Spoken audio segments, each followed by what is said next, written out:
Pues se puede comprar casi todo, excepto la seguridad de que el futuro no va a ser incierto.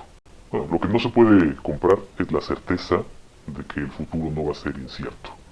Esto es lo que siempre los financieros, pero también, pues en general, los hombres de poder quisieran comprar. La seguridad de lo que va a pasar en el futuro. Y eso es lo único que no se compra con 15.000 millones de dólares. Bueno, la ópera siempre fue una de mis grandes pasiones. Yo quise dedicarme a la música, pero nunca tuve el talento suficiente para hacerlo.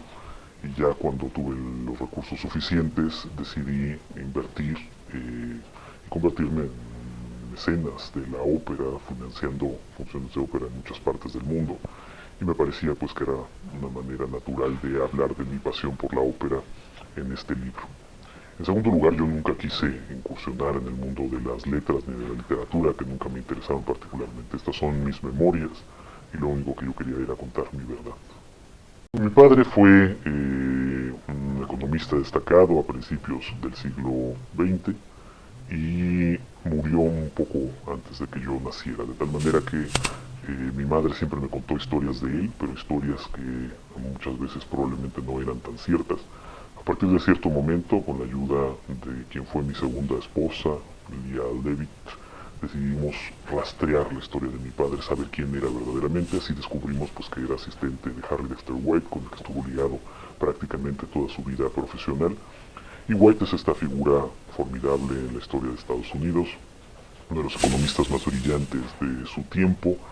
Él diseñó la estructura del Fondo Monetario Internacional y del Banco Mundial, tal como las conocemos hasta el día de hoy. Al término de la Segunda Guerra Mundial, después de los acuerdos de Bretton Woods, se convirtió en primer director ejecutivo del Fondo Monetario Internacional para Estados Unidos. Allá se llevó a trabajar a mi padre y un año y medio después, los dos, junto con muchos otros colaboradores de White, fueron acusados de ser espías soviéticos.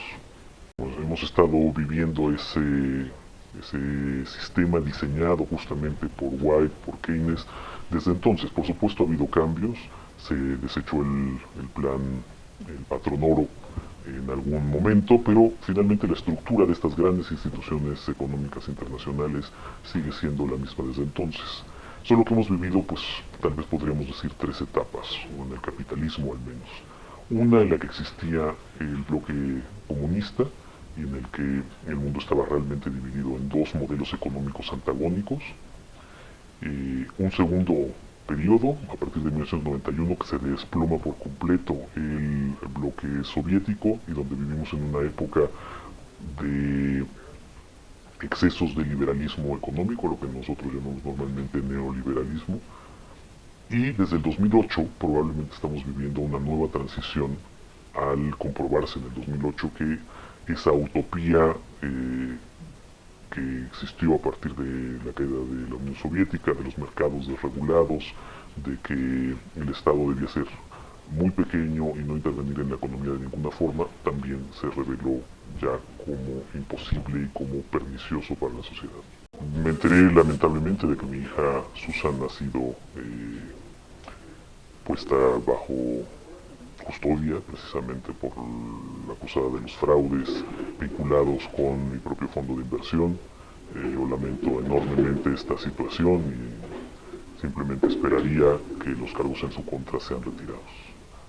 Bueno, creo que todos perdimos el control justo en ese momento clave del verano del 2008, cuando todos pensamos que podía continuar esa burbuja, que podíamos seguir con ese sistema, pensando que esos manejos fiscales que nos permitían continuar trabajando, llevando dinero de una cuenta a otra, podíamos mantenerlos hasta mucho tiempo después, pero lamentablemente de manera absolutamente imprevisible, como siempre ocurre en el mundo financiero, vino la caída de Lehman Brothers en cascada de muchas otras instituciones financieras y de pronto todo se volvió imposible.